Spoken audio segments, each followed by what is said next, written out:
Bon bah déjà, merci de m'avoir accordé ce petit Avec reportage et plaisir. tout, c'est super cool. Du coup, on va, je pense, commencer direct dans le vif du sujet. Est-ce que tu peux, du coup, te présenter toi ainsi que ton entreprise? Oui, alors je m'appelle Rachel, j'ai 37 ans, je suis de Villeurbanne et j'ai créé cette épicerie en novembre 2020, donc Vrac en ville. C'est une Mhm. épicerie vrac indépendante qui est située sur le cours Tolstoï à Villeurbanne. C'est une épicerie dans laquelle on a trouvé tous les produits en vrac ou en contenant consigné, en D'accord.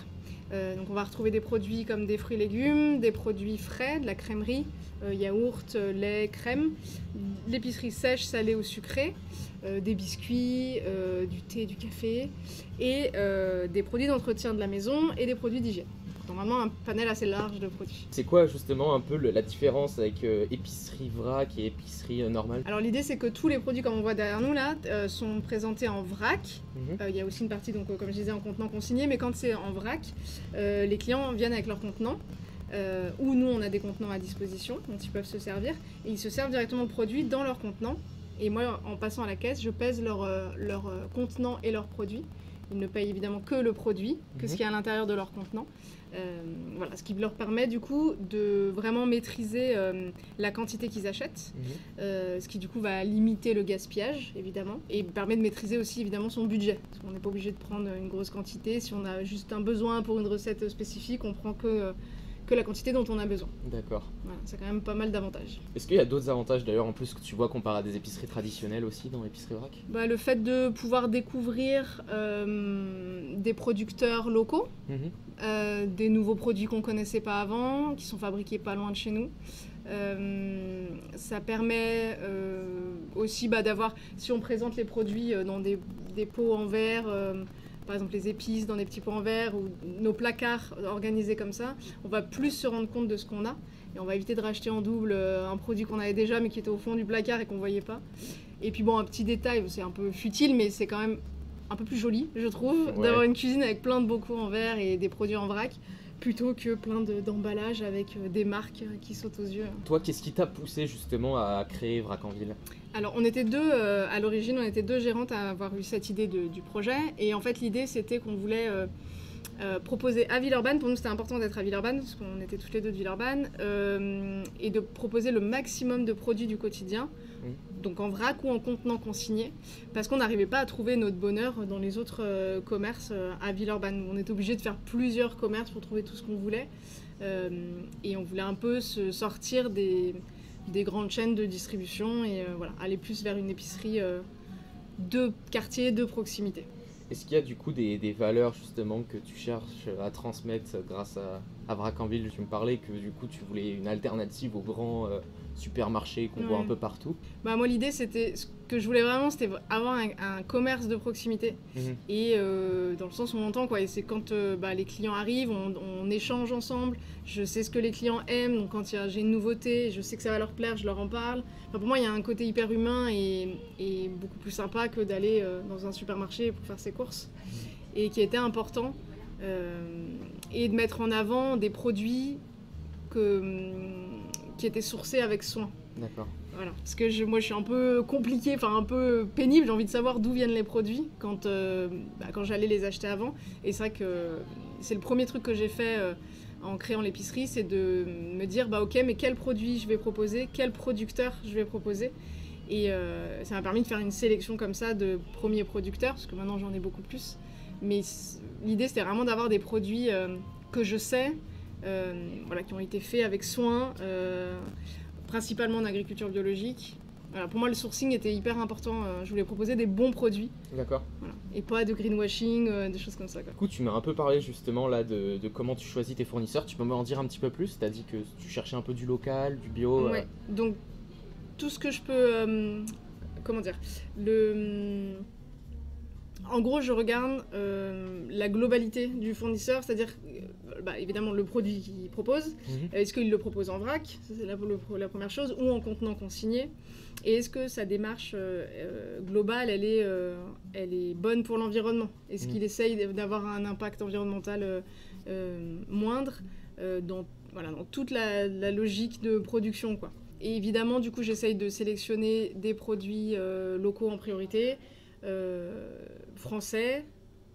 Et si je prends des produits, typiquement le café ou le thé, qui viennent forcément de plus loin, je fais attention à ce que ça vienne de commerce équitable ou que ce soit en direct, coopérative, etc. Pour vraiment... Mais du coup, c'est un peu... en tout cas, au début, ça a été beaucoup de travail de rechercher les producteurs. Maintenant que je suis ouverte depuis 3 ans, c'est plutôt les producteurs qui viennent à moi. Et du coup, du coup, je fais le tri comme ça entre ceux qui viennent me voir, selon les besoins de mes clients, que je connais maintenant, et selon la démarche du producteur, quoi. En parlant d'ailleurs aussi de tes clients, est-ce qu'il y a certains un peu produits qui sont un peu des favoris Il y a des favoris. Il y a les sablés parmesan de la marque Dao Bio, qui sont faits dans le 84. Ça, c'est... Quand j'en ai plus en rayon, c'est la crise. Les clients les réclament et tout. On a aussi les tablettes de chocolat de la marque Super Sec. Alors ça, c'est mon seul fournisseur qui n'est pas français, il est belge. Mais du coup, maintenant que je travaille avec eux, je peux plus enlever les références parce que les clients adorent les tablettes de chocolat. Ouais, j'ai vu qu'elles étaient un peu vidées là. Ouais, c'est ça. Et je suis obligée d'en commander hyper régulièrement parce que ça part à une vitesse incroyable. Mais elles sont vraiment addictives. Ouais. Est-ce que du coup, tu sensibilises aussi de temps en temps tes clients face à l'importance de réduire leurs déchets? J'essaye. Après, je veux pas faire de leçons de morale à mes clients. J'ai quand même envie que ça reste un bon moment et que j'ai pas envie que le vrac soit considéré comme quelque chose de froid et de compliqué et de sérieux. Mais oui, évidemment, parce que quand les clients n'ont pas de contenant avec eux, je vais plutôt les diriger vers les contenants, les bocaux que je mets à disposition, que je donne, qui sont de la récupération, plutôt que les sacs craft qui, certes, vont peut-être faire quelques fois, qui vont être réutilisés, mais ils vont finir à la poubelle, quoi. Donc j'essaie d'infuser comme ça des petites idées. Et aussi, on propose de temps en temps des ateliers dans l'espace café pour sensibiliser soit au réemploi, à la récupération d'objets, de l'upcycling, des choses comme ça. Pour rester toujours dans cette idée de réutiliser, etc. Est-ce que tu as un peu déjà identifié, vu que maintenant ça fait à peu près 3 ans que Vracanville est là à présent, et est-ce que tu as un peu trouvé des défis un peu importants à relever en tant qu'épicerie vrac? Le plus gros défi, c'est d'exister et de résister aux difficultés, au Covid, à l'inflation, à plein de trucs, à la concurrence aussi. Voilà, ça c'est un peu compliqué. C'est pas évident, il y a plein de choses à gérer pour tenir, quoi. C'est qui un peu les principaux concurrents C'est du coup les commerces qui sont à proximité, donc il y a bien sûr les grandes enseignes bio. Après, c'est assez complémentaire quand même. Mes clients font les deux enseignes, parce qu'il y a des choses qui ne trouvent pas chez moi, qui sont obligés en emballer, d'aller acheter ailleurs. Donc c'est difficile de concurrencer des grandes enseignes bio, mais les clients viennent quand même ici en cherchant autre chose, en cherchant plus de produits locaux, beaucoup plus de références vrac. Voilà, il y a une autre démarche en venant ici, quoi. Il y a vraiment une valeur ajoutée comparée à ces autres enseignes, justement. J'essaye de me démarquer par le côté, comme je disais tout à l'heure, par le côté humain aussi, quoi. Et que ce soit plus sympa de faire ses courses ici plutôt que dans une grande enseigne, quoi. J'espère que ça marche, mais voilà. Est-ce que tu peux du coup nous présenter un peu une journée type pour toi à Vracanville? Ok.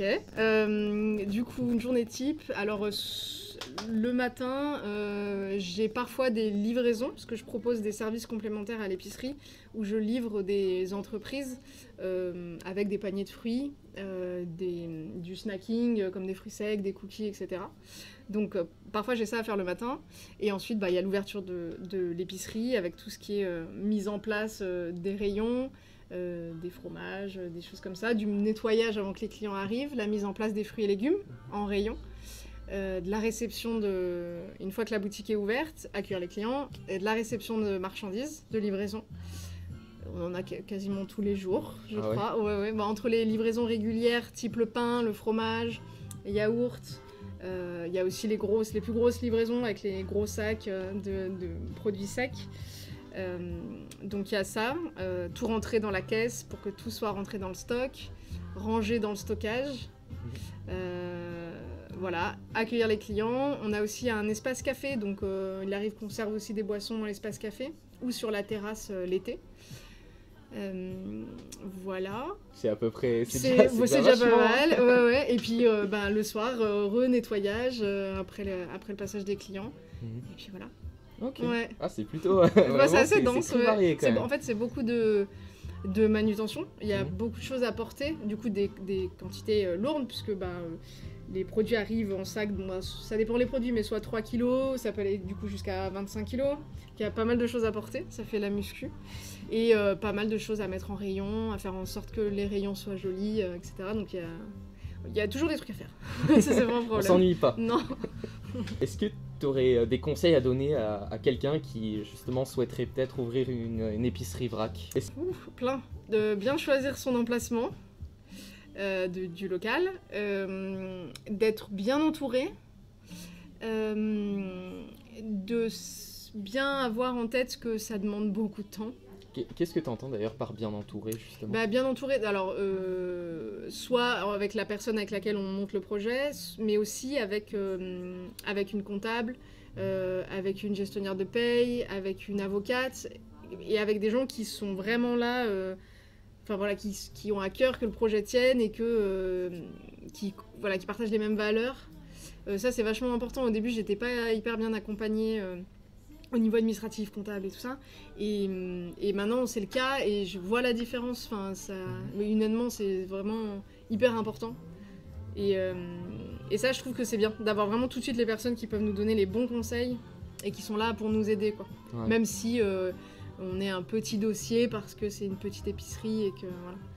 Mais ça, c'est très important et d'avoir conscience que ça prend beaucoup de temps parce qu'il y a tout le travail en boutique, mais il y a aussi tout le travail d'administratif et de gestion et de compta, de petites compta à faire en plus, quoi. Ouais. En plus de la journée que je viens de raconter, il y a tout ça à faire soit à l'épicerie, soit à la maison en plus, quoi. Et ça, c'est beaucoup de temps et du coup, il faut que... et soit on soit préparé et l'entourage, autour de nous, la famille, soit prête aussi et voilà, qu'elle puisse nous aider. C'est vraiment un projet, quoi, qui prend vraiment, ouais. Quoi, et qui a l'air vraiment d'être quelque chose à bien réfléchir, quoi. Ouais, complètement. D'accord. Ouais. Et aussi avoir de la trésorerie. Ouais. Ah ouais, ça c'est hyper important. Et on se dit oui, c'est bon, on va y arriver. Au début, ça paraît compliqué d'avoir de la trésorerie pour monter un projet, ouais. Mais en fait, c'est tellement important. C'est pas qu'au début que c'est important, c'est même c'est important tout le long, mais en fait, il faut vraiment commencer pour avoir les reins les plus solides possibles, d'avoir une trésorerie qui permette de tenir. Parce qu'il y a plein de choses qui peuvent arriver qu'on ne peut pas prévoir et c'est bien d'avoir un peu de ressources de côté pour tenir, quoi. Ouais. D'accord. Est-ce que du coup tu as d'autres projets ou des objectifs par rapport à ton épicerie à l'avenir? Le gros objectif, c'est que l'épicerie tienne. Ouais. Ouais. Que les clients viennent toujours à l'épicerie. Et j'aimerais bien proposer plus de produits locaux que ce que j'ai maintenant. Vraiment, avoir plus de producteurs locaux et réussir à travailler avec plus de producteurs avec des consignes, avec des contenants de livraison consignés. C'est-à-dire que j'ai certains fournisseurs qui me livrent, par exemple, dans des seaux, par exemple pour le café. Moi, après, je remplis mes silos au fur et à mesure. Et ensuite, le seau, je le garde de côté et je le rends au fournisseur à la prochaine livraison. Il me rend après, du coup, il me livre le nouveau café dans des seaux, dans des nouveaux seaux. Et en fait, comme ça, il y a rien à la poubelle, quoi. Et ça, pour moi, c'est l'idéal. Et j'aimerais travailler... j'ai quand même pas mal de fournisseurs avec lesquels je peux faire ça, mais j'aimerais encore en avoir un plus. Ouais, ça a tendance quand même à être rare. Du coup, forcément, c'est qu'avec les fournisseurs les plus proches qui sont dans le Rhône, quoi, que je peux faire ça. Mais en tout cas, ça fait partie des critères quand je sélectionne aussi les fournisseurs. Si pour moi, c'est un fournisseur a cette méthodologie de travail, déjà, c'est un gros bonus, quoi. Parce que pour moi, c'est génial. Si je peux éviter d'avoir des choses à mettre à la poubelle... c'est toujours c'est ça va parfait, quoi. Dans l'objectif c'est ça j'aimerais augmenter encore ce chiffre-là de fournisseurs. D'accord. Ouais. Est-ce que déjà tout simplement tu pourrais commencer par me dire comment tu as découvert la Gonette? J'en ai entendu parler quand on a commencé à monter le projet de l'épicerie. ça faisait partie de... Enfin, j'avais entendu parler de la gonette, mais je connaissais pas trop. Et en fait, parce que dans les réseaux d'entrepreneurs, zéro déchet, voilà, c'est un nom, enfin c'est une monnaie et c'est un nom dont j'entendais parler. Et après, en ouvrant l'épicerie, j'ai eu des clients tout de suite qui m'ont parlé de la gonette. Ok, voilà. Ah ouais, dès le début.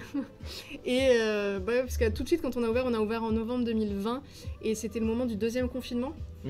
Et du coup, on a eu tout de suite beaucoup de clients du quartier, et on a eu du monde tout de suite. Donc, et donc, il y a des gens qui nous ont parlé de la gonette. Et donc là, je me suis dit, bon, ok, il faut vraiment que je regarde, et il faut vraiment qu'on fasse quelque chose. Et voilà, et en fait, j'ai adhéré très rapidement, et on a accepté la gonette très vite à l'épicerie, quoi. Pourquoi tu as du coup rejoint la gonette? C'est justement tes clients t'en ont parlé et tu t'es un peu renseigné. Qu'est-ce qui t'avait plu justement avec l'idée, moi, tout. En fait, dans le projet, le fait de la démarche, le fait de sortir du circuit bancaire classique, de mettre en avant des commerces engagés. Enfin, il y avait tout marchait, quoi. Et voilà, en fait, tout simplement. J'ai pas hésité bien longtemps, en fait. C'était vraiment... Il y avait un peu des objectifs en commun avec justement le principe de Vracanville, d'être local, etc. Oui, c'est ça. Et moi, j'avais envie de m'inscrire dans ce tissu-là, dans cette énergie voilà, on peut faire autrement, on peut consommer autrement, on peut dépenser de l'argent autrement, et on peut même avoir une autre monnaie. Enfin, je trouve ça génial, quoi, comme idée. Ouais. Est-ce qu'il y a du coup en plus des endroits en particulier où tu t'aimes dépenser tes gonnettes? À titre professionnel, j'ai quelques fournisseurs qui acceptent la gonette. D'accord. Et du coup que je peux payer en gonnettes. Il y en a quelques-uns. Ouais, j'ai les bières de la brasserie Nomade. Ouais. J'ai aussi Agnès de la lessive de cendre et d'eau fraîche. Ah oui. J'ai la Belle Brûlerie évidemment pour le café. J'ai la boulangerie Pomme de Pin. Et la laiterie de Lyon, qui s'est rajoutée un peu après, la laiterie de Lyon, chez qui je prends le fromage et les yaourts. Ok. Voilà. Et du coup, à titre personnel aussi... Et à titre perso, du coup, je la dépense au Philanthrope, qui est pas loin, au Taille Crayon. J'ai pas encore fait de lieu culturel avec la gonette, mais... Il y a des musées, j'avais vu ça. Bibliothèques aussi. Ouais. Du coup, pour revenir un peu plus sur Vracanville, justement, est-ce que la gonette, ça a été simple ou compliqué à intégrer dans la gestion de ta structure? Ça a été hyper simple. J'ai juste eu à créer une touche sur la caisse pour l'encaissement en gonette. Et c'est tout. Enfin, j'ai dû adhérer à l'asso, évidemment, ouvrir un compte, mais ça, c'était hyper simple à faire. Et... donc créer une touche sur la caisse et c'est tout. Et en fait, chaque mois, je dois juste sortir un fichier supplémentaire pour ma comptable. Ouais. Ça me prend 2 minutes à faire sur le site internet de la gonette, à venir chercher mon historique du mois en gonette. Et ça allait, ta comptable aussi, elle s'est pas trop plainte Non, elle a rien dit. Je crois qu'elle connaissait pas, mais je lui ai expliqué ce que c'était et elle m'a dit ok, pas de souci. Ça lui fait juste une colonne supplémentaire, j'imagine, mais c'est tout. Super. Ouais, donc ça n'a absolument pas posé de problème et vraiment il n'y a pas de difficulté, ça me prend pas un temps considérable à la fin du mois, que ce soit et pour la version papier. Il suffit juste, pareil, de compter si j'ai des gonnettes papier à la fin du mois, ou que ce soit en numérique, où là, c'est encore plus simple. Est-ce que tu as une petite préférence entre les papiers et les numériques? Je dirais numérique, parce que vraiment, pour le coup, c'est très simple entre le client et moi. Il se passe... Enfin, j'ai rien à faire, c'est le client qui fait. Après, le papier, je trouve ça sympa, je les aime bien, les billets, ils sont assez chouettes. Ils sont jolis. Ouais, ils sont cool. Mais c'est vrai que j'ai moins de paiements en gonnettes papier qu'en gonnettes numériques. Ouais. D'accord. Maintenant que tu es adhérente et que tu as déjà pu avoir pas mal d'expérience avec la gonette, est-ce qu'il y a de nouvelles choses qui t'ont plu par rapport avec? Je fais aussi partie, j'essaye de faire partie, parce que j'ai du mal à me rendre aux réunions, mais j'ai fait plusieurs réunions avec le groupe local de Villeurbanne, de la gonette, et ça permet vraiment de rencontrer des gens qui sont engagés et qui ont envie de démarcher d'autres commerces pour faire en sorte que la gonette se propage et qu'il y ait de plus en plus de monde qui l'accepte et qui voilà, qu'il y a un échange plus grand de gonettes sur le territoire. Et voilà, ça permet de faire des rencontres perso, des rencontres pro qui sont hyper sympas, quoi. Donc ça c'est assez chouette, ouais. T'as dit avant que c'était tes clients qui justement t'ont parlé de la gonette de base. Et est-ce que du coup t'en as des fois aussi qui connaissent pas de base et qui apprennent par rapport à la gonette? Est-ce qu'il y en a qui réagissent même quand des fois tu dis que t'es adhérente à la gonette? Ouais, alors plus trop maintenant, mais du coup c'est visible en caisse. Il y a le QR code et puis il y a un grand panneau qui dit qu'on accepte la gonette. Et du coup il y a des clients qui... Soit il y a des clients qui connaissent, qui disent « Ah oui, vous aussi vous prenez la gonette ». Et on voit qu'ils réfléchissent un peu à est-ce qu'ils vont adhérer ou pas. En se disant peut-être que si tel commerce l'accepte, vont peut-être s'y mettre parce que voilà, il y a plus de monde, il y a plus de commerçants. Et il y a aussi des clients qui connaissent pas du tout et qui me demandent ce que c'est. Du coup, je leur explique, mais c'est un peu plus rare. Maintenant, j'ai l'impression que, en tout cas, les clients qui fréquentent l'épicerie se sont aussi habitués aux panneaux et au fait que j'accepte la gonette et du coup connaissent cette monnaie. J'ai l'impression qu'il y a plus... maintenant, les clients sont un peu habitués et connaissent globalement la gonette, quoi. Ça fait partie un peu de l'identité de Vracanville. Mais j'ai plusieurs clients depuis les 3 ans d'ouverture là qui s'y sont mis et qui sont hyper contents de s'y être mis et qui disent ah bah maintenant je vais payer en gonette numérique et c'est très drôle, mais c'est ouais, il y en a qui s'y mettent au fur et à mesure aussi, quoi. D'accord. Donc ça c'est assez chouette. D'ailleurs j'ai une petite question un peu parenthèse, voilà, mais d'où ça vient Vracanville, le nom? Comment ça t'est venu à l'esprit Alors, du coup, on était avec mon associé de l'époque, on cherchait un nom, ce qui est hyper dur de trouver un nom. Et en fait, on avait fait sur les réseaux sociaux une espèce de demande à nos abonnés, bon, il n'y en avait pas beaucoup à l'époque, et sur notre campagne de... Non, c'était avant la campagne de financement participatif. Et en fait, il y avait une personne...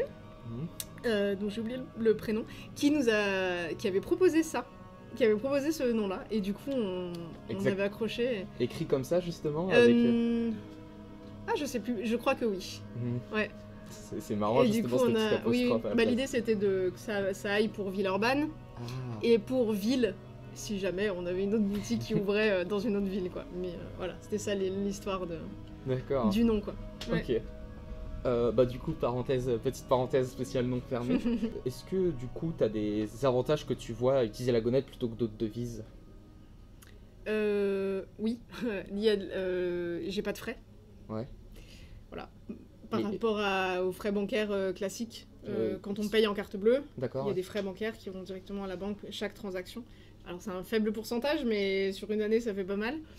Et ben du coup ça, et pareil si les clients me payent en carte ticket restaurant ou en ticket restaurant papier, j'ai des frais.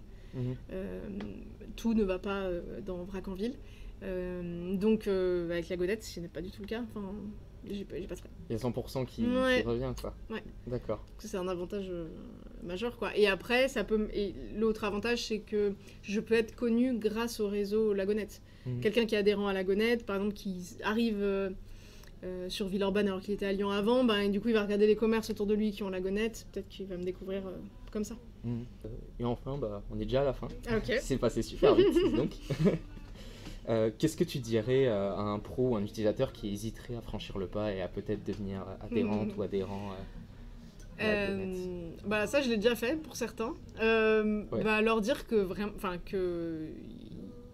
qu'il n'y a pas d'inconvénient, que c'est hyper simple à mettre en place, qu'il n'y a aucune comptabilité supplémentaire à faire, à part ce que je te dis, mais qui vraiment prend 2 minutes...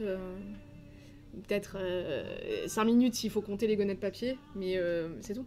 Donc c'est hyper simple, ça peut du coup nous faire ramener de la clientèle des adhérents gonettes qui ne nous connaissent pas, et ça nous permet de faire partie d'un réseau engagé et qui défend des belles choses. Donc il ne faut pas hésiter du tout. Vraiment pas. Il n'y a que des avantages. Et du coup, même si on a peur de... Le frein qui revient chez les pros, c'est... On a peur de ne pas arriver à dépenser ces gonettes. En fait, plus on est nombreux, plus on arrivera à les dépenser. Et il y a de plus en plus de personnes qui les acceptent, ou de lieux qui les acceptent. Et même des services. Enfin, moi, par exemple, j'en ai pas parlé, mais je paye ma gestionnaire de paye en gonette. Et donc ça, quand on est pro, on peut facilement... Enfin, on a besoin de ces gens-là, une gestionnaire de paye, une comptable, même un plombier si on a un problème dans notre local, ces gens-là, on peut les payer aussi en gonette. Et si on s'y met tous, on va forcément trouver plein de possibilités, quoi. Voilà. En tout cas, merci beaucoup quand même d'avoir répondu à ces questions. Venu. Est-ce que tu aurais peut-être 2-3 choses à dire par rapport à Vracanville ou autre N'hésitez pas à venir découvrir la boutique. Ouais, je vous accueillerai avec plaisir. C'est super à entendre en tout cas. Merci beaucoup. Merci.